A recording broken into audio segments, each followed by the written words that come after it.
Bonjour mes amis, que Dieu vous bénisse et qu'il bénisse en ouvrant la compréhension, en arrachant le Dieu de ce siècle qui bloque, qui aveugle la compréhension des personnes. Que le Saint-Esprit vienne maintenant, en cet instant, enlever l'aveuglement qui, par hasard, soit dans votre compréhension pour que vous puissiez comprendre et connaître le Dieu d'Abraham, d'Isaac, le Dieu d'Israël, pour que vous puissiez connaître Jésus comme il est. Une chose, c'est avoir des informations de Jésus, des informations du Dieu d'Abraham, le Dieu d'Isaac et d'Israël. Une autre chose complètement différente, c'est de le connaître personnellement, avoir une expérience avec lui. Et lorsque cela arrivera, vous serez la personne la plus heureuse de la terre, la plus riche de la terre. Il peut y avoir des personnes semblables, mais plus que vous, non. Car en cela consiste la gloire de l'être humain. Connaître et comprendre le Dieu d'Abraham, d'Isaac, d'Israël, notre Seigneur et Sauveur, Jésus-Christ. Ça, c'est la gloire des enfants de Dieu. Seuls les enfants de Dieu ont ce privilège. Mais ceux qui ne le sont pas peuvent l'être dès l'instant où ils écoutent sa parole et la mettent en pratique. Là, oui, arrivera cette félicité. Bien, nous allons donner suite à notre méditation sur l'histoire du riche et de Lazare. Je répète, c'est une histoire, ce n'est pas une parabole. Jésus n'a pas dit cette parabole, ce n'est pas une parabole. Dès le moment où il fait une analogie et qu'il mentionne le nom d'une personne, alors cela cesse d'être une parabole pour être un fait, une réalité. C'est arrivé. Et ce qui est arrivé à Lazare et aux riches fut à l'époque où Israël était en Babylone, lorsque Juda a été emmené à Babylone, donc sous l'empire de Nebuchadnezzar. Donc, après, sont venus d'autres empereurs qui ont aussi obéi, ont dû obéir à la voix de Dieu. Mais c'est arrivé cela. Mais nous avons dit alors, du début de la chose, Jésus a dit que le riche est mort. D'ailleurs, d'abord il a dit, Lazare mourut et il fut porté ensuite. Après mourir, il s'est endormi. Juste après s'être endormi, il a été porté dans le sein d'Abraham. Son âme qui s'était décollée de son corps a été portée par les anges dans le sein d'Abraham, le lieu où Abraham était. Une fois qu'il était avec la foi en Abraham, dans le Dieu d'Abraham, il a été porté où était Abraham, où est Abraham. Le riche, lorsqu'il est mort, a été enseveli, juste ça. Jésus a conclu ensuite. On parle du destin final du riche, de l'âme du riche. Il a été enseveli, juste ça. Ensuite, Jésus dit, il s'écria, là en enfer,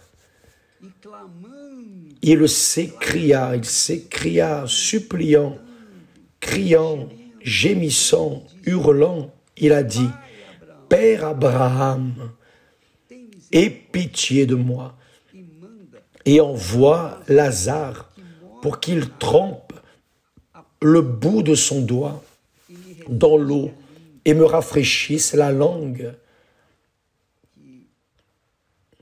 C'est-à-dire que le riche, dont le nom n'a pas été mentionné, n'est pas mentionné parce qu'il n'a pas honoré Dieu. Dieu ne l'a pas honoré, ni même mentionné son nom. Donc, il a dit, « Père Abraham, aie pitié de moi, parce qu'il a vu Abraham. » Et Lazare dans son sein, il l'a vu.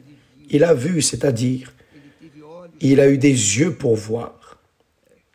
Je crois que le corps que la personne reçoit ici dans le monde est pour être soumis à la matière, à ce monde. Donc, notre corps a besoin d'eau, de nourriture, d'oxygène, de traitement, etc., etc., etc. Quand ce corps reste ici, qu'il est enseveli en terre, l'âme, notre âme reçoit alors un autre corps. Parce qu'ici, le riche dit qu'il a vu, Abraham, il avait des yeux. Il avait des yeux pour voir. Et non seulement, il avait conscience, par-dessus tout, il avait conscience où il était.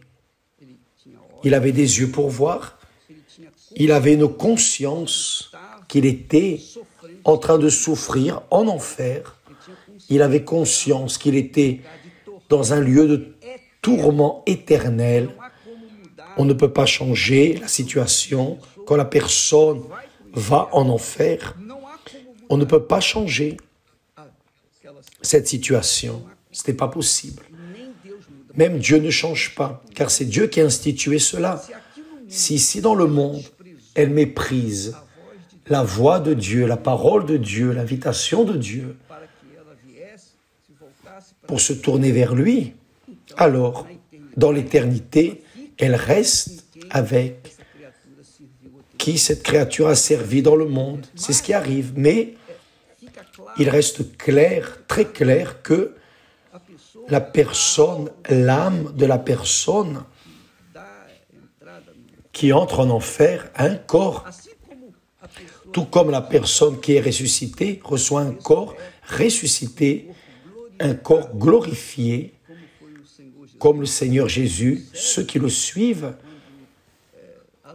lorsqu'ils s'endorment, ils reçoivent un corps nouveau, non un corps semblable à ce corps de chair et de sang, non, un corps glorifié. On le verra quand on y sera. Si vous y êtes, vous verrez. Si vous n'y allez pas, vous aurez un autre corps, un corps qui va supporter, qui va tolérer toutes les douleurs, les tourments de l'enfer. Ce qui est le cas ici, parce que le riche a dit, Père Abraham, il a vu Abraham et Lazare. Donc, il a dit, aie pitié de moi. Il a appelé Abraham de Père. Il peut l'appeler à volonté. Ça ne va pas changer la situation. C'est le cas de beaucoup de personnes qui disent notre Père qui est aux cieux, comme si Dieu était leur Père. Mais il ne l'est pas. Père, c'est seulement pour ceux qui naissent du Père, qui naissent d'eau et du Saint-Esprit. Qui ne naît pas d'eau et de l'Esprit, du Saint-Esprit, ne peut pas entrer dans le royaume de Dieu. Donc, Abraham, évidemment, a eu son expérience avec Dieu. Nous voyons cela dans l'histoire. Il est allé dans le lieu où Dieu était. Mais ce qui est intéressant, c'est que le riche a vu Abraham. Il n'a pas vu une âme, il a vu un corps. Il a vu un corps, il a vu une personne, même parce que lorsqu'il a dit, lorsqu'il a crié en disant « Père Abraham », il savait qu'Abraham avait des oreilles pour l'entendre. Donc, il parlait à quelqu'un qui était en train de communiquer. Et comment est-ce qu'il communiquait? À travers la parole. Il a vu et il a parlé avec Abraham. Il a parlé. C'est-à-dire, il avait un corps. C'est ma compréhension. Donc, il a dit, Père Abraham. Il appelait Abraham de Père. Mais ça ne pouvait plus rien résoudre. Parce qu'il est en enfer maintenant. Il n'y a pas de papa, de maman. Il n'y a personne pour sauver, pour aider. Donc, nous allons voir la conclusion de l'histoire. C'est que réellement, cela est arrivé. Aie pitié de moi et envoie Lazare pour qu'il trempe le bout de son doigt dans l'eau. Abraham avait des mains et des doigts. Pour qu'il trempe le bout de son doigt dans l'eau et me rafraîchisse la langue. Voyez, il avait une langue aussi, bien sûr. Il a parlé, il avait une langue. Mais une langue physique et spirituelle en même temps. Pourquoi? Parce que sa langue était sèche. Sèche parfois. Lorsque nous parlons, prêchons, annonçons la parole de Dieu, parfois j'ai la bouche si sèche. Si je ne bois pas d'eau, je n'arrive pas à bien prononcer les mots. C'est pour cela que je dois toujours être en train de boire de l'eau. Parce que la bouche reste sèche et c'est insupportable. Je sens ce mal-être, donc je bois de l'eau. En parlant de ça,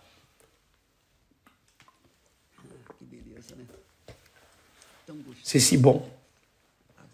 La bouche sèche, la langue sèche, vous mettez une eau pure. Ah, quelle merveille, Dieu seul. Donc le riche avait la bouche sèche, la langue sèche. Sèche comme la langue du perroquet. Alors, il a dit, envoie Lazare pour qu'il trempe le bout de son doigt dans l'eau et me rafraîchisse la langue. Pourquoi? Nous voyons donc qu'il a vu Abraham de loin, il a parlé à Abraham, il avait conscience où il était, il a demandé à Abraham de mouiller. Il a dit qu'Abraham dise à Lazare de tremper son doigt dans l'eau pour rafraîchir sa langue. Il a vu Abraham, il a vu Lazare, il a vu tout ce qui se passait de l'autre côté. Évidemment que Dieu a permis cela pour que cette histoire soit enregistrée et que Jésus puisse la raconter longtemps après. Des centaines d'années après, Jésus est venu à raconter cette histoire et lui seul pouvait la raconter car il l'a vu. Il était déjà avant toutes les choses, il existait. Donc il a vu, il a témoigné et lui-même a raconté. Il raconte cette histoire, ce fait, cette réalité. Donc, cela montre que le riche avait conscience, il avait des yeux, des oreilles pour entendre Abraham, une langue qui était sèche. Il avait des douleurs, des tourments. Il a dit qu'il trempe le bout de son doigt dans l'eau et me rafraîchisse la langue, car je souffre cruellement dans cette flamme, c'est-à-dire son tourment ne terminait pas, sa douleur ne se finissait jamais. J'aimerais pouvoir dire ça avec de belles paroles, de beaux mots, mais je suis un prédicateur ignorant. Je parle comme ça me vient en tête, ce que Dieu met là, dans ma bouche. Mais je vois qu'il a dit, je suis en tourment. Je pense qu'un tourment ainsi, seul quelqu'un qui a eu ou a une dépression sait. Parce que la personne dépressive, pour elle, le monde n'a pas de couleur, n'a pas de grâce, peu importe l'argent, elle n'a pas de paix. En elle, il y a un tourment continu. Et c'est pour cela que beaucoup de personnes finissent par se tuer parce qu'elles pensent qu'en mourant, ce tourment qui est dans leur corps, dans leur âme, va finir. Elle va dormir, va rester, va passer toute l'éternité en train de dormir. Mensonge, c'est quelque chose du diable. Jamais la personne ne va se reposer, jamais. Lorsqu'elle est morte, ça ne termine pas. C'est une nouvelle vie qui commence, ou avec Dieu, ou là en enfer, avec le diable et tous les démons. Donc il a dit, je souffre cruellement dans cette flamme. C'est-à-dire, même son âme étant en enfer, cette âme souffre cruellement. Toujours, qui va en enfer à son âme qui souffre cruellement 24 heures sur 24. Il n'y a pas une seule seconde de repos. Jésus montre que quand la personne meurt, son destin est définitivement, éternellement défini. On ne peut pas changer cette situation. Et ça, disons, c'est ce qui me dérange, parce que je sais que Dieu veut sauver tous, mais tous ne croient pas, tous ne veulent pas. Tout le monde veut vivre en accord avec la volonté de ce monde. Et donc, qu'est-ce que cela va faire? Nous sentons la douleur pour les personnes. C'est comme l'apôtre Paul a dit, je sens les douleurs de l'enfantement jusqu'à ce que les personnes naissent de nouveau, naissent d'eau et du Saint-Esprit. Et c'est ce que je ressens aussi, des douleurs de l'enfantement. On parle, on enseigne, on prêche, on oriente, on donne ce qu'on a reçu de Dieu. Même ainsi, beaucoup de personnes, la plupart, ne font pas cas de cela. Ils suivent leur vie. Mais lorsqu'elles meurent, il n'y a plus rien à faire. Il n'y a pas de prière. Il n'y a pas de prière. Ne pensez pas, la personne ne peut pas penser « Ah, je vais au purgatoire et là, il y aura une chance. » Il n'y a pas de purgatoire, ça n'existe pas. Les prières ne servent à rien. Vous pouvez donner toute la richesse du monde, tout ce que vous avez pour essayer d'aider l'âme de votre être cher, ça ne résoudra rien. Prière, jeûne, veillez, rien ne changera la situation de l'âme qui part de cette terre. Si elle est avec Dieu, elle est dans la gloire. Mais si elle est en enfer, elle sera tourmentée le reste de l'éternité. Avez-vous déjà imaginé, il n'y aura pas de fin. Et là, en enfer, personne ne pourra se tuer. La personne est déjà à la fin, au destin final de l'âme. Il n'y a pas de mort. Elle est déjà en train de vivre dans le tourment. C'est-à-dire, s'il y a des morts, si après que la personne meurt, s'il y avait la chance pour la personne de changer cette situation, alors Jésus ne dirait pas que, au sujet, il ne focaliserait pas la vie du riche, là en enfer. Je souffre cruellement dans cette flamme. Aide-moi, Abraham. Aide-moi, Père Abraham. Maintenant, il reconnaît Abraham comme père, mais il n'y a plus rien à faire. Ça ne sert à rien de vouloir reconnaître Dieu en arrivant en enfer. Il n'y a pas de salut. Dieu n'écoute pas. C'est ce que Jésus montre ici. Abraham lui a dit, voyez, Abraham a dit, mon enfant, puisqu'il a appelé Abraham de père, alors Abraham lui a répondu, mon enfant. Mais il n'a pas dit s'il était son enfant. Il n'était pas son enfant. Mon enfant. Enfant de qui? Du diable, de l'enfer. Mon enfant. Souviens-toi que tu as reçu tes biens pendant ta vie. Souviens-toi. Et là vient la question. Qu'as-tu fait de tes biens pendant ta vie? Qu'as-tu fait des biens que Dieu vous a donnés? Qu'avons-nous fait avec les biens que Dieu nous a concédés? Dieu va demander des comptes, saviez-vous ça? Saviez-vous ça? Dieu va demander compte de ce que vous avez reçu pendant la vie, tout. Il ne laissera rien en blanc. Nous parlerons plus à ce sujet demain. Il a dit, souviens-toi que tu as reçu tes biens pendant ta vie et que Lazare a eu les maux pendant la sienne. Maintenant, il est ici consolé et toi, tu souffres. Tu souffres. Ça, c'est le mot. Tu souffres. Demain, nous allons donner suite à cela. Nous allons parler plus de ce sujet. D'accord? Que Dieu vous bénisse tous.